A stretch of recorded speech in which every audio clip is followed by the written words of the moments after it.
Hey guys, thanks for tuning in to another video on ForgottenWeapons.com. I'm Ian McCollum, and today is day one of Czech combat. This is a military-style match being held in the Czech Republic, organized by CZ and Cellular and Below, and run by Be Ready, a very cool group of people who specialize in this sort of match. So we have 6 stages today. We will dive right into stage number 1. I am running this in the heavy division, which means I have to have pistol, plate carrier, extra mags, essentially pretty close to the Finnish TST division standard. So the stages here are intended to be difficult, intended to replicate some real-world elements. This particular one, I have to carry a rather heavy landmine through much of the stage, and I'm actually shooting this with an MTX rifle. So it's a Bren 2 that has a conversion bolt for firing less lethal cartridges. And so that's why you can see the safety standards on this stage are a bit less than you would normally expect. You know, we've got some leeway on the 180 rule, the muzzle safety rule here, because this is not a lethal firearm. So this stage is a series of obstacles with 4 targets in total. That one you have to aim at a nice sharp downward angle off the top of these barricades, then across the beam, and one more target before we get down. Some of these stages were relatively short. It was an interesting dichotomy to compare the Czech combat stage design to the brutality match stage design that we're used to. There was a bit less physical effort here. There were also a number of stages that were substantially shorter than we would get with brutality stages. This one, however, has like a little bit of everything. So we're back to a real gun now, by the way. We're going to go down the fast rope, and then there's a popper at the end of the bay that you have to engage with a 3-round burst from this Czech GPMG. And it had a rather heavy trigger. I managed to get it. I think I got it on the 3rd round. Now, there are 4 sets of paper targets, and you get 4 dummy hand grenades. And if you can get the grenade into the box in front of the paper targets, you don't have to shoot that batch of targets. I got 1 of them, but only 1, which was pretty much about the standard. Now, what made the rest of this stage tricky is there are fault lines. You can see the board that I'm kneeling on. I cannot go, I can't put any part of my body on the ground beyond that fault line. And around the left side of this barricade, I have to shoot left-handed. Around the right side, I have to shoot right-handed. I know I hit the barrels on a couple of these shots because of bore offset, but I honestly couldn't tell the difference in sound between hitting the barrel and near missing the barrel because I am shooting and I believe it's an 11-inch barreled CZ Bren 2 in 7.62x39, and it has quite a lot of muzzle blast to it. So now engaging targets around the right side.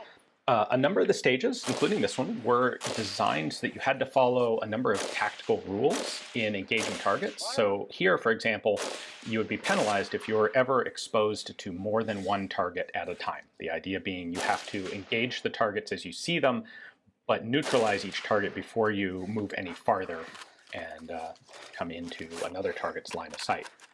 The end target on this is another popper at the end of the bay, which unfortunately I get on the 1st round after a magazine change. There it is. So the rifle that I'm using here, by the way, is basically a clone of the French GIGN Bren 2s. Not quite exact, but similar. Let's take a look at my paper. I have to get 3 hits on the target. Good. That one I got like 5. 1, 2. 1, 2. So yeah, 1 miss on each of those. Yep, from those misses. The penalties in Czech combat were not nearly as brutal as those on brutality matches. So those misses were like 3 or 5 seconds each. Now, this stage, I'm going to pause this right here and explain this. So we start this stage. It's a blind stage, and the RO says you have to have a tourniquet with you, and you're going to get into the van, and then you'll have to self-apply the tourniquet. And I will tell you which leg you need to apply it to when we're starting the stage. So here I am in the van, ready to go, and I'm like, but which leg do I put the tourniquet on? And the RO responds by drawing his MTX pistol and shooting you in the back of the leg on whichever leg you're supposed to self-apply a tourniquet, then slams the van door shut. And you have 90 seconds here in which to apply a tourniquet to yourself, and it has to be appropriately applied. It has to be realistically tight. At the end of the stage, it will be checked, and if the tourniquet is too loose, you'll get penalized. Once you put that tourniquet on, you then have to find the rifle that has been stashed in the van.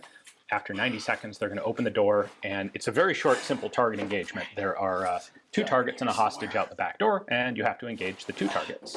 So, I got the tourniquet on. I did the tourniquet all by feel. Having done tourniquet application in Moons Out, Boons Out under night vision, where I didn't really have the night vision focused closely up on my actual tourniquet, like I've gotten some practice at doing a tourniquet just by feel. So to me, it was easier to just do that than to try and fumble around with a light while I was also trying to do a tourniquet.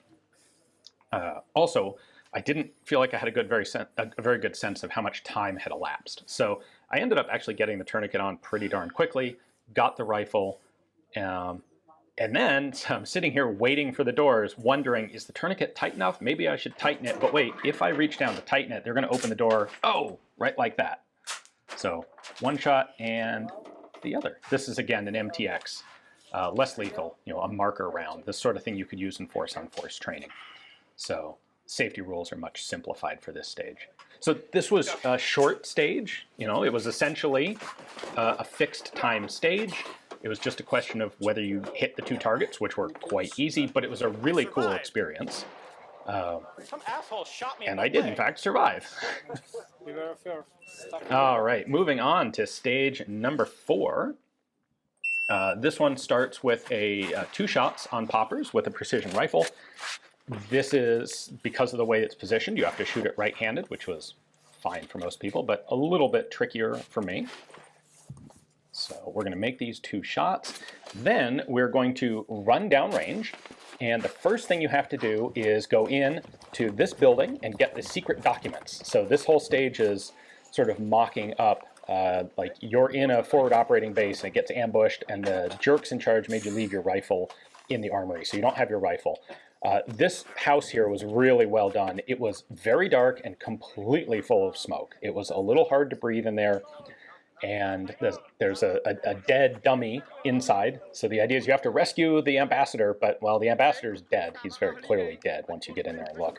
So you have to find his secret documents. And I grabbed the papers there. Then you run the rest of the way down the range to the armory building. Stand by, it's coming up. Retrieve your rifle from there, and then you have to engage, I think it's 10 paper targets. And there are a bunch of no-shoots scattered around the targets. They're deliberately placed so that if you take sort of the quick, easy, and obvious shots, you will have shoot-throughs onto the no-shoots. And those are, of course, penalties. So I did this pretty slowly. I wanted to be really careful that I didn't get any shoot-throughs, any penalties. I had done, like, the first half of the stage also ran pretty darn slowly because, actually it was kind of funny. I went into that smokehouse without a flashlight. And only once I got in there and had some idea what I was actually having to do, because that was also a blind element of the stage, it occurred to me that I do in fact have a light on my pistol. And so I used the pistol light to navigate around inside that smoky house.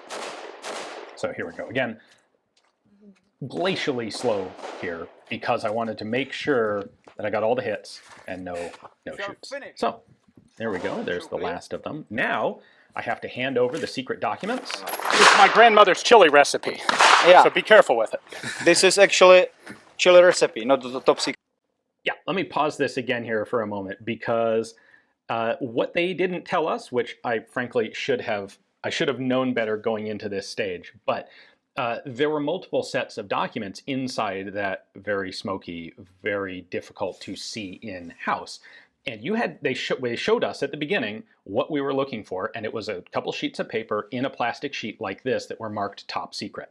I got in there, I managed to find a sheaf of documents in the plastic sheet like we'd been shown, and I didn't think about it any further. I didn't look at them closely. I just grabbed them and ran. And in fact, it was the fake documents. It was, in fact, a recipe, not the secret documents. So I took a penalty there for being an idiot and rescuing the wrong information. Documents. Oh, shit, that's not the... Oh! That's not a folder I need. Well, and there we go. All right, on to stage 5. This one was, like, there were a lot of cool elements at this match. CZ, S&B, and Hardcast all together put on a really cool event here. So this one, we have a casualty. We have a four-wheeler here. And you actually start, we're not on the clock yet. This is the setup for the stage, because you actually have to position the dummy yourself at the beginning of the stage. And the idea is you're going to have to carry your wounded buddy here through the stage while engaging targets. And this is a pretty much realistic weight dummy. This guy weighs 60 or 70 kilos, which is going to be 140, 150 pounds. So maybe not American weight, but perhaps realistic European weight. so I have never driven a quad. I have driven a quad once. Ironically, I've driven a Kettenkrad, but not an actual quad. So yeah, part of the new experience for me on this was learning how to drive a quad, basically on the fly. By the way, I keep forgetting to put the earmuffs on this helmet down, but I do have in-ear plugs that I'm using. So we're going to drag the dummy around the shoot house, engaging targets with pistol as we go. It was interesting, there were a number of differences in rule set and mindset and various other elements of this compared to brutality matches. In brutality matches, we make a very serious point never to reholster on the clock. Here at Czech Combat, we did it a number of times, including a bunch on this stage. You didn't have to reholster. This was done freestyle. So if you wanted to drag your buddy one-handed and shoot one-handed basically on the move, you were welcome to. I chose to shoot accurately, drag carefully, and reholster the pistol carefully between each set of shots. Also, worth pointing out, like if you dropped the dummy on his head, that was a penalty. You had to treat this dummy like an actual wounded casualty. So one example of many things in this match that were less competition-oriented and more sort of reality-oriented. At the same time, I feel like the stages were in some ways designed less competition-oriented and more fun-oriented. This was, aside from being a cool competition to engage in, it was actually just a really fun event. This is the first year that the match has been held, and I really hope they continue to do it in coming years. Anyway, once we get to the end of the shoot house sort of thing here, you have to load the dummy up onto the quad, drive around the little short obstacle course. Hitting barrels is a penalty, again. So, yeah, you want to like be careful not to hit barrels with your wounded buddy's head. I knocked that one over with his feet, but that's the only one that I knocked over. So I guess that's sort of a win. Once again, running slow here. This was a lot of fun, but I was not particularly competitive in it. You get to the end, and there are 2 poppers left. Drop them. I'm using a CZ P10 here with an Acro P2 on it. Nice pistol, nice optic. Good set of kit. My kit was all loaned to me by CZ. All right, 6th stage. This is the last stage for the day. You start in a crashed car, draw your pistol, and engage the 3D target dummies in the ambush here. Engage them with your pistol. You had to prop the door open with your foot as a piece of proper tactical action. And reload, reholster the pistol. You then have to check on the other guy in the car who has a mask, like a printed mask on. He's clearly very, very dead. You then don't actually have to engage this guy again, but I figured I would anyway. And then it's into the shoot house. Now, the way that this was scored is that you had 150 seconds to complete the stage. And as long as you did it in that time or less, your time was 150. So they were very specifically encouraging you to clear the house like carefully and properly instead of trying to zip through it as quickly as possible. And it was really fun, actually, to be able to go through this, appreciate all of the work and all of the the set decor that went into this stage. There are 3D, you can see the 3D targets there. Those are the bad guys. There are no shoots. There's a tremendous amount of just stuff and junk and detritus around. You'll notice when I go through here, the RO on my left is going to pull a string, which starts a swinging target. Sorry, you can't see it here because I didn't let it go all the way through. We then have a couple of paper targets to engage, and then you're at the end of the shoot house. So yeah, I didn't really know exactly what to expect going into this match. It's not strictly a brutality match, and they do this sort of thing as a monthly sort of monthly match in the Czech Republic. And man, I envy the guys who get to go to that match, because I bet that one is a whole lot of fun. The elements of realism on it are super cool and really enjoyable. And anyway, there are 6 more stages. So we'll have tomorrow we will have the final 6 stages from day 2 of Czech Combat 2024. Stick around for it. Thanks for watching.